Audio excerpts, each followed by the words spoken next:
welcome everybody to our meeting tonight, presented by the Family Values Alliance Ballarat. We're going to be talking about the sexualisation of children through education and media, and our presenter for this evening is Diane Colbert, who is qualified in, what are you qualified in, Diane? Counselling and family therapy. Exactly. So thank you all for joining. Thank you. Thank you so much. Thanks everyone for allowing me to come and to present this material to you this evening. And as you know, we're talking about the sexualisation of children through education and the media. Obviously, this is an area of great concern. There's been a lot of issues raised and we have a lot of information around it in the internet, and many organisations are showing concern. So why should we be concerned about the sexualisation of children? The Australian Psychological Society says mental health professionals are increasingly concerned about the prevalence of sexualised images of children and early adolescents in the media. These images appear to be widely used in advertising and represent children, including pre-pubertal children, in ways more congruent with adult sexuality.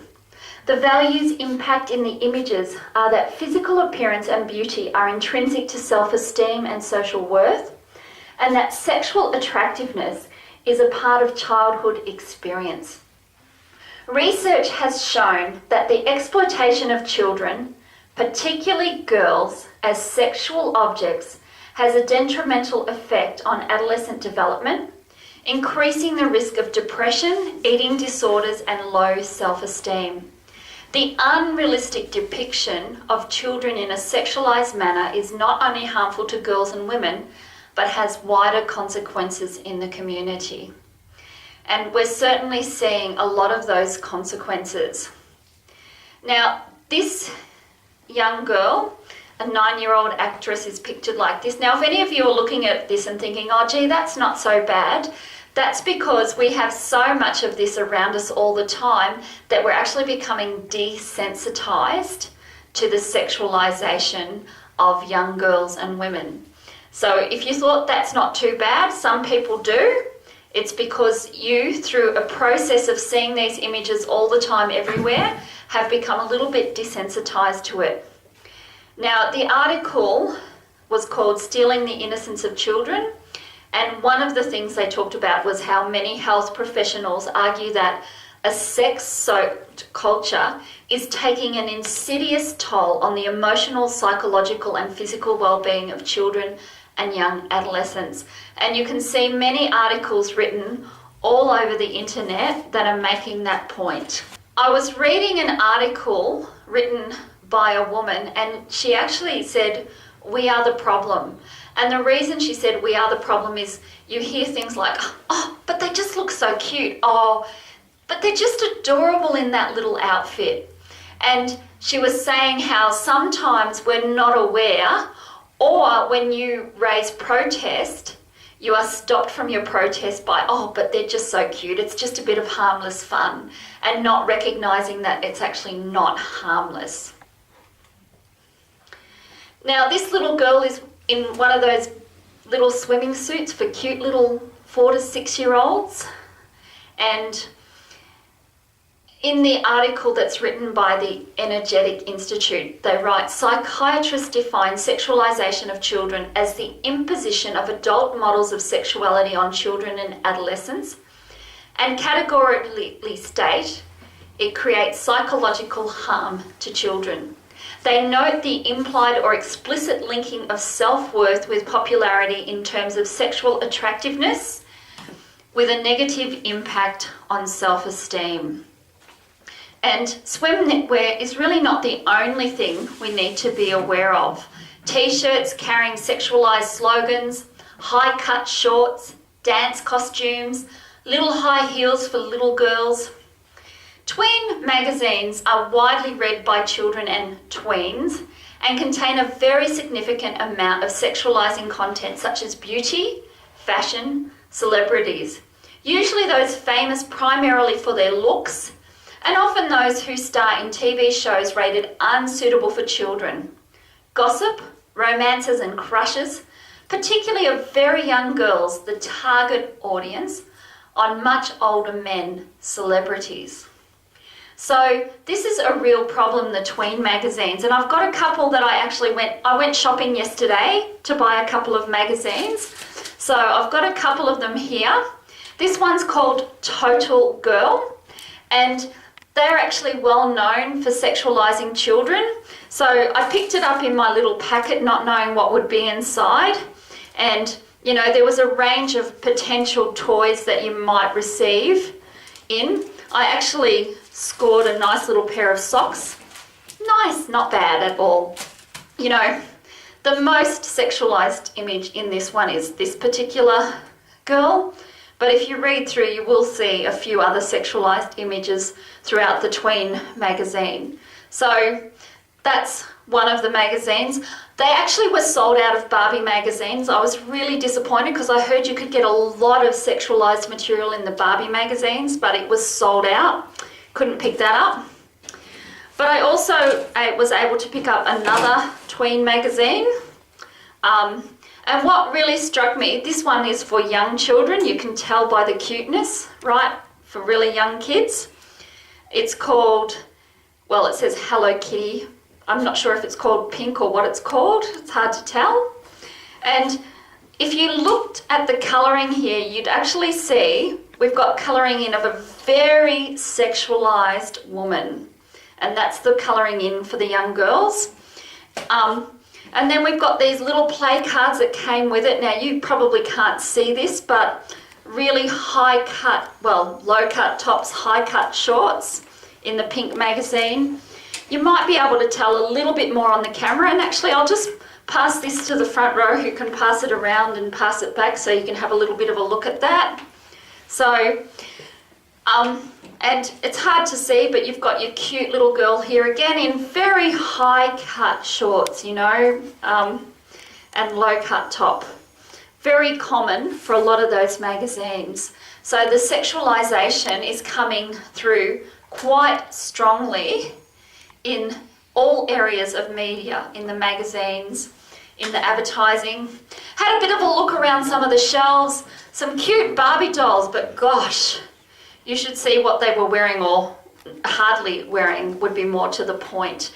So a lot of the toys, you look and you'll see very sexualized images, movie covers of movies aimed at children, G-rated, very sexualized as well. Books, just about everywhere you go, you will see that. And yeah, you may be in the lingerie section of Target, but to see that naked woman with, well, almost naked woman, sorry, she's wearing her lingerie. Kids walk past that section. They can see those images. And that's why it's detrimental that they are in public places. As I was walking to get my magazines, I walked past adult magazines to get to the children's section. And I don't mean Women's Weekly, I mean the ones that most of you in this room probably don't buy, but your Playboy and those kinds of magazines. They're in the very front section of the newsagent, but I had to look hard to find the kids' ones. You can see it's a real challenge for parents who are trying to keep their children away from being sexualized, because everywhere the parent goes, it's actually confronting them on billboards, on advertisements, on buses, all kinds of places. And I've got a few more examples that I'll be showing you as we go. So there's a lot of marketing to the tween market. In a content analysis carried out in early 2006, the Australian Institute found that over half the content of Barbie magazine and Total Girl and close to half of Disney Girl was sexualizing material. Now, who are the tweens? That's often a question that could be asked. According to an expert, a marketing organisation, An electronics marketer might characterise tweens as children between the ages of 12 and 15, while a snack food company might classify 8-year-olds to 12-year-olds as tweens. On the whole, most marketers agree that tweens fall somewhere between 8 and 12 years of age. So that's who these images are being targeted at, 8 to 12 years old. That's the general audience that they're trying to reach. Here we have a picture of a lovely little girl who's probably in a beauty contest somewhere in the world, one of those lovely beauty pageants. And you can see some of the things that we've done with this lovely young girl. She's got the hair extensions, the fake eyelashes, fake teeth, spray on tan, caked on makeup, and a stripper outfit. Now, that's just an example of some of the things. There was a story around an 8-year-old who was being given Botox injections from mum because she felt that she wanted to get rid of her wrinkles at 8 years old, the wrinkles that she didn't have. Target was selling padded bras for 6 years old and up, because at 6 years old you really need that, right? Another company was marketing push-up bras for tweens, the illusion of breast for the youngest girls. So they're trying to sexualize, no matter what they say, they're actually aiming to sexualize children, young children and girls.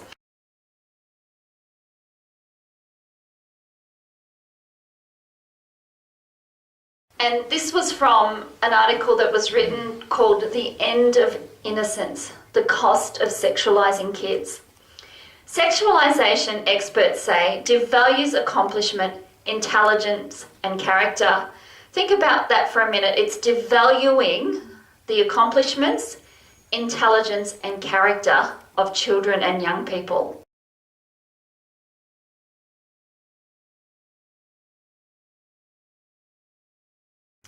The American Psychological Association says young women and adult women are frequently, consistently, and increasingly presented in sexualized ways in advertising, creating an environment in which being female becomes nearly synonymous with being a sexual object. Although advertisers are typically careful not to sexualize young girls directly, several advertising techniques do so indirectly. I think we actually see a little more direct advertising than some people would like to admit as well. Indirect techniques includes depicting children, especially girls, as counterparts to sexualized adult women. This has the potential effect of blurring the distinction between women and girls. In this process, young girls are adultified and women are youthified. Another technique is to depict youthful celebrities in highly sexualized ways. Any comprehensive approach to tackling this problem must address not only media that is directed primarily at children, but also the messages that children are exposed to through the wider culture, in this case, advertising targeted towards adults. Some outdoor advertising inappropriately imposes sexualized content upon anyone who happens to drive or walk past, and there is nothing they can do to avoid it, such as those billboards and those outdoor signs. It is consumed by the general population, including children. Parents have no power to remove it from their children's view. Unlike other forms of advertising, billboards and buses cannot be switched off, the channel changed, or the page turned. Young children driving with their parents, waiting at bus stops or on school buses are confronted with graphic sexualized images which they would not be permitted during the television programs that they watch. And I'm sure you here who are parents have noticed that more and more. Now, a bit of an example. Okay, we have here a back of the bus image. And there was a complaint made about this image. Now, what you have to understand is that the Advertising Standards Board is internal. And so the problem with that is 97% of cases are dismissed. About 3% of complaints are actually upheld. So we obviously are not self-regulation obviously is not working. We need some kind of enforced government regulation to make a change. I'll just tell you, you can see here a little bit that's been written on the dismissal of this particular complaint. The board noted that the image did not contain any nudity and that the model was completely covered by her Bavarian dress. The board considered that the placement of the image on public transport did mean that it would be viewed by a broad audience, but considered that in the context of a promotion for this particular venue, the material did treat sexuality and nudity with sensitivity to the relevant broad audience and did not breach section 2.4 of the code. Finding that the advertisement did not breach the code on other grounds, the board dismissed the complaint. And that's what you hear in 97% of the cases. And they actually compare a case here where this is the Eros Foundation who's writing, "It's discrimination not to let us advertise our sex pose on the big billboards, because look at Vanity Fair and kids can walk past that in the newsagent. So if they can walk past that in the newsagent, why can't we put it up on billboards?" And you know, that's how bad our society's gotten, that they compare their badness to another form of badness, and that's why this should be acceptable. So if you're interested in reading more, I've got the Eros's article of why it's discrimination not to allow them to sexualize kids. Some very interesting, quite inappropriate arguments. And then I've also got the full case report on that, which when you read this, that's just half of how ridiculous that it is that they uphold it, that the advertising is okay. It's completely ridiculous what they allow. A friend drew my attention a couple of weeks ago to a school video. I don't know if I need to say any more, but if you look at this, just the 3 screenshots that I caught, you can see that we have children imitating having sex with each other in a school video. They look like they're about 6 years old, these children. I wondered, do they have a dance teacher that's taught them that, or how have they actually learned to dance in that particular way? Has it come from music videos? That's another area to be really aware of. In music videos today, kids are seeing really terrible things. I want to take you back to the roots of where all this sexualization began.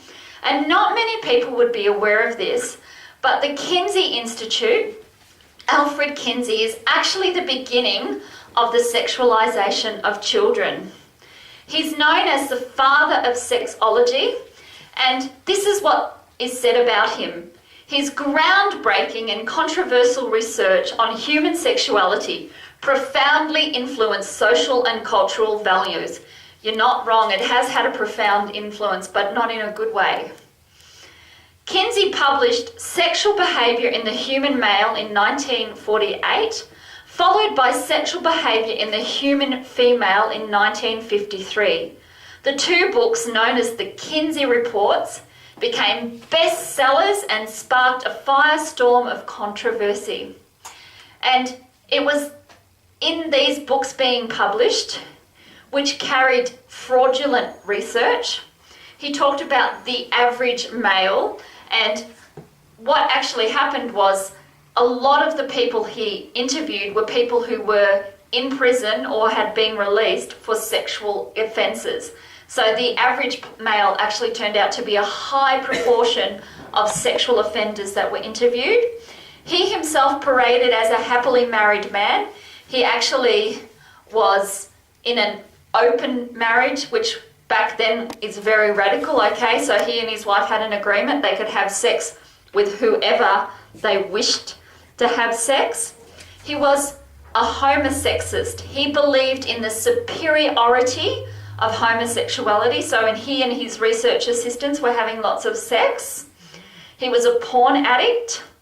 And he believed that sexual acts with children are harmless.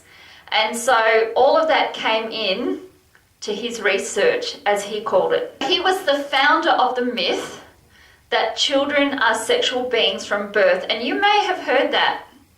Okay, he used what I would call cultural conditioning.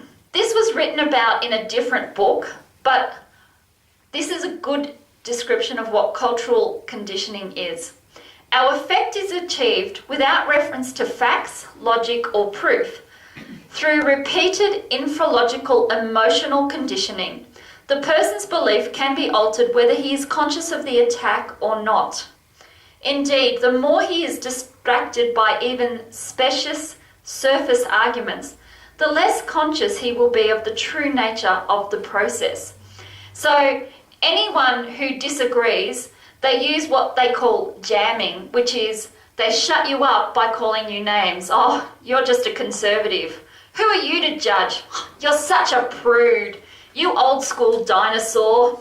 Okay, so we'll call you names to shut you up. That's how they actually get away with presenting false research, so that even when professionals in the field contest it, they get name called and labelled and bullied into submission with what is being taught through people such as the Kinsey Institute.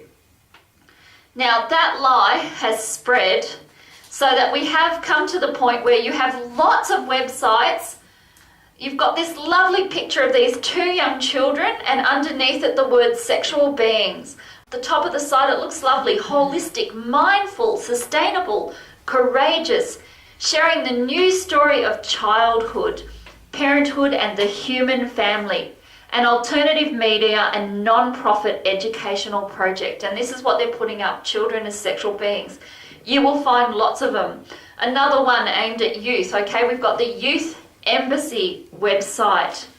And as you can see there, it says, all human beings from birth until death are sexual beings. You can see they are actually really putting out there that children are sexual beings. And you will find that in textbooks, you'll find that in universities being taught to teachers, because this has become the common myth.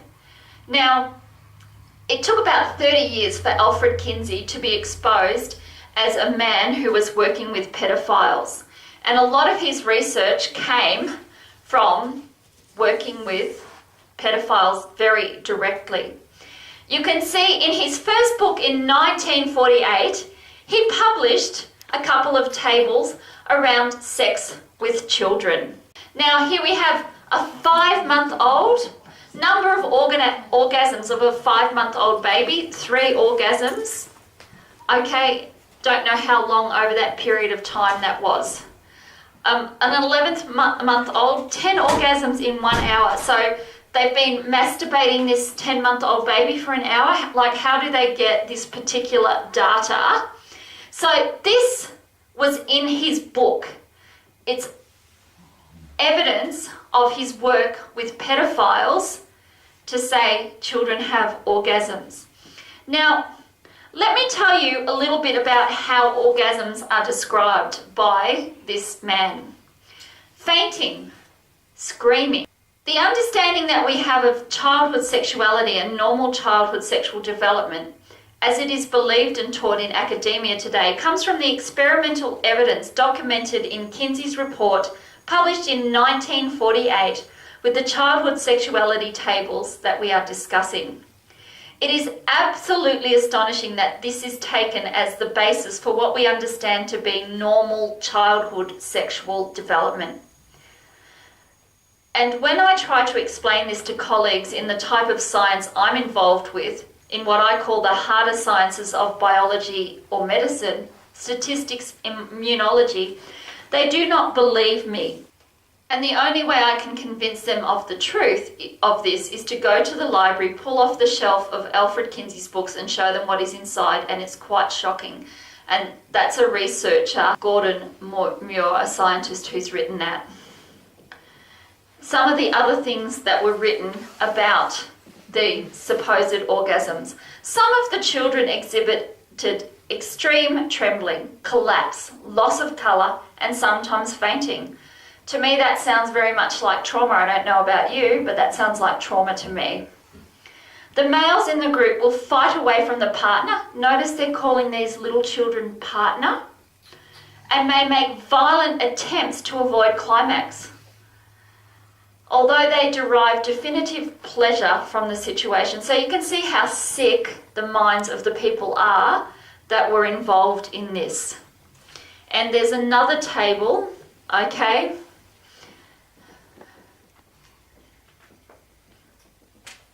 So many children were badly abused by people who Alfred Kinsey came into contact with. And I was listening to a video which you can go online, it's on YouTube, called The Secret History of Kinsey's Pedophiles. And in it, one of the people who was talking about the confidentiality they gave to pedophiles, and he was asked, why do you refuse to name them? He said, that would be immorality of the highest order. To actually expose the pedophile was immorality of the highest order, not the acts that were perpetrated on these poor innocent children. So it shows how twisted their minds were. Now, as I was doing some of this research, I was reading this book by Rebecca Andrews, Policing Innocence. Is Your Child Really Safe? And she works in Britain for the undercover unit that catches pedophiles. And the first sentence I read was, the pedophile is sexually aroused by children. And I thought, that just ties in with who sees children as sexual beings from birth. A pedophile, that's who sees children as a sexual being from birth. And those who've been trained to think that way because they've listened to the teaching, which has become apparently scientific, but there's no scientific basis or evidence to it whatsoever. A child only becomes sexual when a child has that imposed upon them either through sexual abuse or through lots of magazines or other things thrust in their face. So that's when they become sexual beings. They're not actually born that way. I want to go into sexualization through education because that's what Alfred Kinsey dove into. Is he changed the education system as well as the legal system and many other systems. It's all based on his work, the sexualization we have in our society. And there was one article about a school reading list including lesbian sex and a gay orgy. And it talked about how in this New Jersey school district, they apologised to parents after requiring high school students to read books that include graphic depictions of lesbian sex and a homosexual orgy. What really struck me was the superintendent said, students have seen more graphic things on television or in the movies. And that in itself tells you how bad our society is becoming, that the superintendent of the school district can actually justify it with a sentence like that. So book reading lists in schools are also a real problem. So affecting us in our schools in Victoria, we have an extremely disturbing arsenal of social engineering schemes that have been lined up against Victorian children and their parents in a triad of safe schools, resilience, rights and respectful relationships, and the Doctors in Secondary Schools programs. Scratch beneath the surface of these three sweet-sounding initiatives and you will find Kinsey-esque child sexualization, unproven sociological gender theories being presented as fact, and unsupervised GP appointments being conducted behind parents' backs on school grounds during school hours. Now, these programs are actually sexualizing children. They're saying to children, experiment, find out if you're this or find out if you're that. They're actually teaching kids to experiment sexually.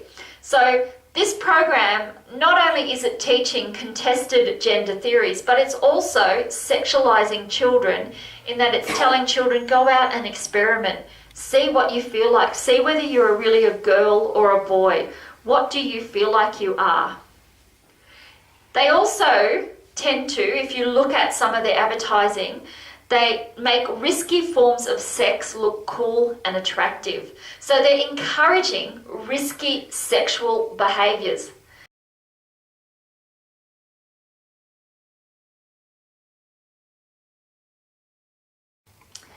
The sexualisation of children and young people is a whole of community issue that requires a multifaceted response from parents as well as industry bodies such as the media, advertisers, retailers and legislators. So we all need to get involved if we're going to make a difference, and that came out through the WA report. Now, you may or may not have heard of this. None of the mainstream media carried the story, but last year they broke the largest pedophile ring in history with 70,000 members, which included heads of state and many other very high-profile people. So just to get an idea of how big the problem is, pedophilia obviously is sexualisation of children. It's taking away and stealing their innocence as well as the abuse that it creates for them.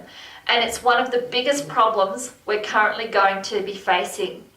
And I say that because there's a lot of people who are now pushing for a new term for pedophilia, minor attracted persons, MAPS.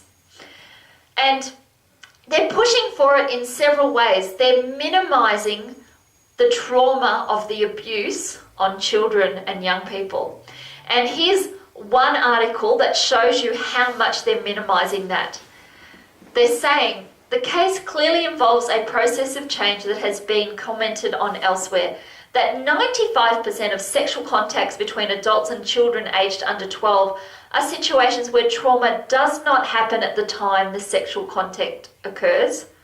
Trauma is experienced when the young person comes to appreciate society's views and punishment directed at the person involved in such exchanges. So in other words, it's our fault for saying that they shouldn't have been abused, that the person has trauma. It's not the trauma of being abused that's the problem. It's us actually saying that's traumatic. By acknowledging how bad it is, we're the problem, not the sexual abuse. So there's an organisation called Before You Act that's been advocating for quite some while to change pedophilia. And some of the things that you'll have heard if you've gone to a conference, this is from someone who's reported on it, pedophilia as an orientation is not a choice. It's not my choice, it's an orientation. I was born that way. Have you heard that somewhere before? Efforts to treat pedophilia are similar to methods used on homosexuals 50 years ago and similarly ineffective. So in other words, don't try and treat pedophilia. You'll be as much of a failure as you were trying to treat homosexuals.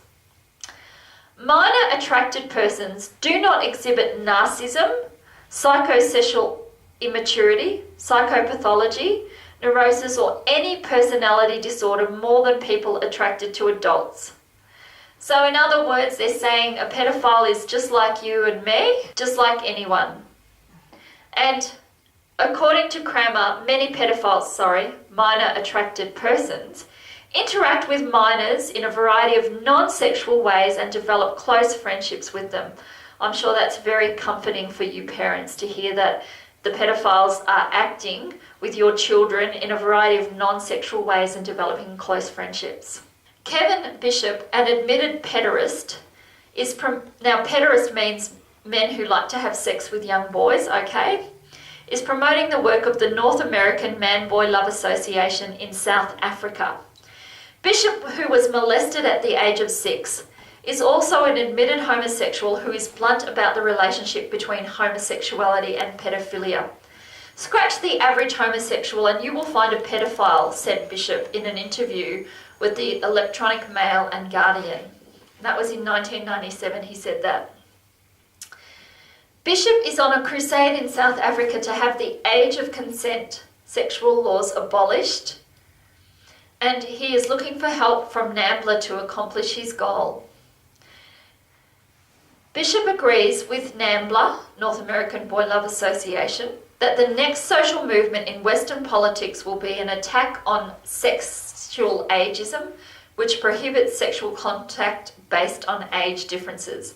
The movement is already well underway in Europe and Canada. And if you look, it doesn't take much to find that actually the statistics of homosexual abuse are huge in comparison. Although homosexuals account for less than 2% of the population, they constitute about 1/3 of child molesters. A study of Canadian pedophiles has shown that 30% of those studied admitted to having engaged in homosexual acts as adult, and 91% of molesters of non-familial boys admitted to no lifetime sexual contact other than homosexual. So 91% of those that molested boys were completely homosexual, is what that's saying. A study of personal ads in The Advocate, the national gay and lesbian magazine, and they discovered that chickens, a common term for underage boys sought for sex, were widely solicited.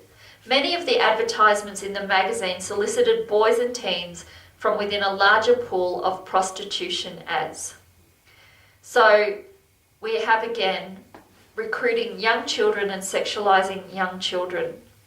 The average pederast, male wanting sex with a young boy, molested an average of 150 boys, and each heterosexual pedophile molested an average of 20 girls, a ratio of 7.5 to 1.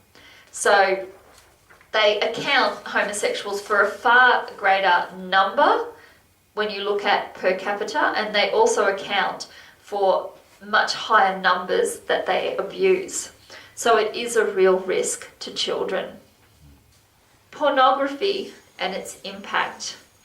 And I think we're all aware this is becoming quite a huge issue now around us, the pornography that we are facing everywhere around us.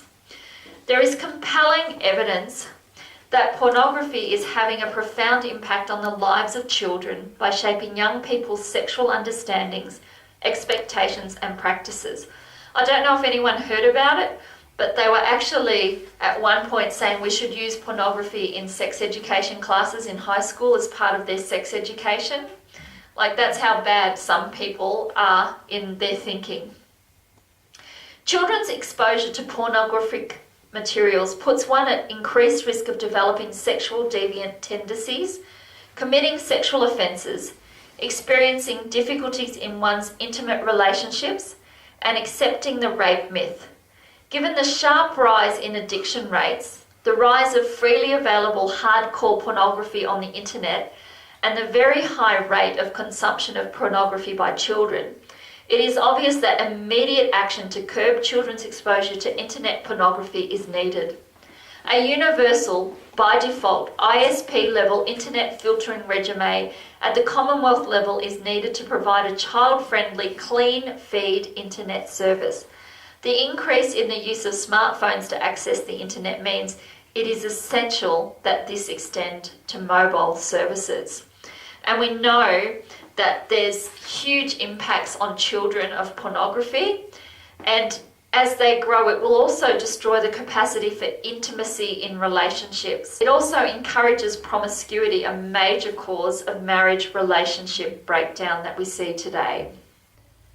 So there's some helpful places you can go in fighting sexualization of children. One of them is called Porn Harms Kids, and that's a website that gives lots of good information. It has information for educational institutions, for parents and teachers, as well as for those who might have got hooked into pornography. And there's a pledge there that you can sign, add your name.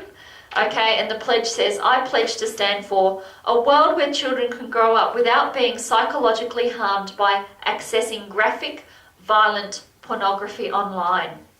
Prevention of children's access, given that porn is linked to increasing risks of STIs and other harmful physical and relational outcomes. Higher standards for ISPs, tech and porn companies to implement technology-related child protection buffers to block harmful pornography content, and adults, including the Australian government, to exercise due diligence to protect children. Now, a very helpful way that we can help children is first we can model modesty ourselves. So we can think about the way we dress. You know, forget the short shorts and the low necklines. Let's dress with modesty and be a good model to kids that it's not about our body, it's actually about our character, it's about who we are. We can complain when we see the sexualization of children. I'm going to show you a website in a moment, and that will be a very helpful tool for understanding how to complain. Talk to your child's school. If you've got concerns about what's going on in their sex education, talk to them. Voice your concerns. Don't be silenced. And move your child to another school if you need to. Write to your MPs where you have areas of concern in your area. Write to your MP if you're concerned about a program in school, if you're concerned about bulletin boards and advertising, if you think that self-regulation of advertising is not working, which it clearly doesn't seem to be, write to your MP when you see things in your area. Let them get sick of you writing to them.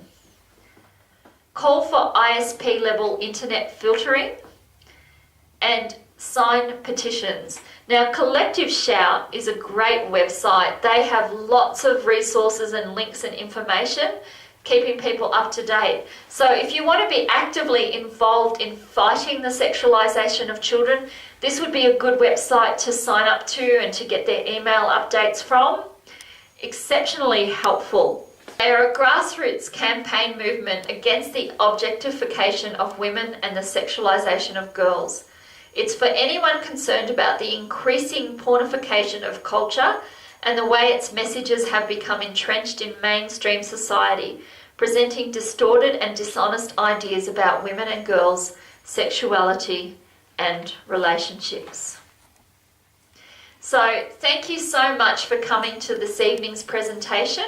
I hope that I don't know if enjoy is the right term, but I hope that you'll go away feeling a lot more informed, but also thinking about how you can be empowered to change things as much as you can within the community around you. So thanks very much. Take care.